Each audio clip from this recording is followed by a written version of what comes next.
நமஸ்காரம் நமஸ்காரம் மாவ சிவ. இயற்கையாகவே எல்லா மனிதனும் சொத்து வச்சிருக்கோம், சுகம் வச்சிருக்கோம், நிறைய சுவாமிய கும்பிடுறோம். கூடவே என்னன்னு கேட்டீங்கன்னா நிறைய இடங்களுக்கு நம்ம போறோம் வரோம். இதுல குறிப்பா திருமண காலகட்டத்திற்கு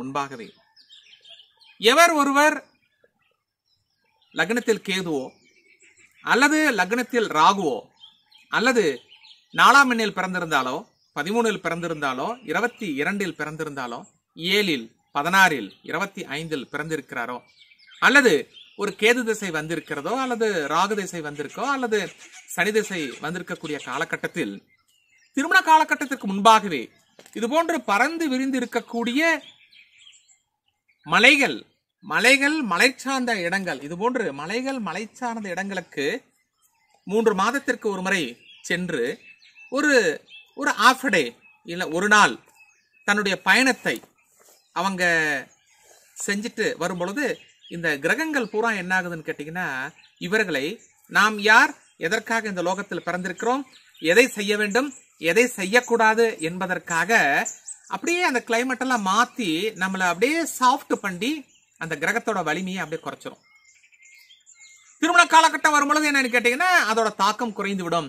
இல்லை என்றால் திருமண காலகட்டத்தின் போது நம்மளை சன்னியாசி யோகத்தில் கொண்டு செல்லும் என்பது உண்மையான உண்மை. ஆகவே முடிந்தவரை திருமண காலகட்டத்திற்கு முன்பாக சற்று வரைமுறைக்கு உட்பட்டு நம்ம வருமானத்திற்கு தகுந்தாற் போன்று, நம்முடைய கையில இருப்புக்கு தகுந்தாற் போன்று இது போன்ற ஒரு இயற்கை சூழல்களை, இது போன்ற மலை சார்ந்த இடங்களுக்கு சென்று விட்டு வரும் பொழுது அந்த தோஷங்களையும் அப்படிங்கிறது ஒரு கருத்து இருக்கின்றது.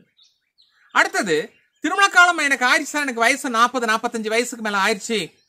அப்போ எனக்கு என்ன ஆட்டோமேட்டிக்கா இப்ப என்ன பண்றது அப்படின்னா மனைவியும் அழைத்து சென்று அந்த நேரத்தில் அவர்களுக்கும் அந்த சந்தோஷத்தை கொடுக்கப்படும் பொழுது தோஷங்கள் குறைவதற்கு வாய்ப்புகள் அதிகம் உண்டு அப்படிங்கிறது ஒரு கருத்து இருக்கின்றது.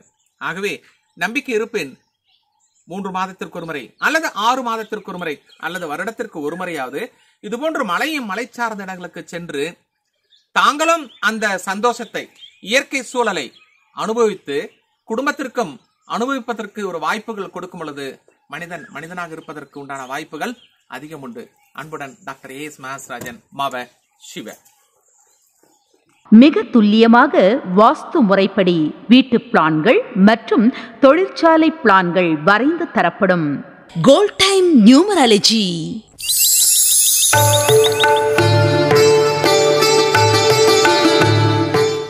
ஸ்வரம், அபஸ்வரம்.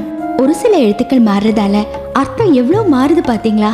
நம்ம பேர்ல சின்ன சின்ன மாற்றங்கள் செய்யறது மூலமா நம்ம வாழ்க்கையோட தரத்தையே உயர்த்தலாம். வாஸ்து, நியூமராலஜி, புரோனாலஜி, ஜெம்மாலஜி மற்றும் உலகிலேயே முதலாக புதிய கண்டுபிடிப்பான நியூமராலஜியில் விரைவில் வெற்றி தரும் புரோனோடைபாலஜி என்ற புதிய ஃபார்முலாவை அறிமுகப்படுத்தியவர் empire of numerologist, world famous engineer AS Mahasri Rajan. Vastu, gemmology, numerology genius. வெளிநாடு போகலாமா வேண்டாமா என்று அறிய வேண்டுமா? அணுகவும் கோல்ட் டைம் நியூமராலஜி.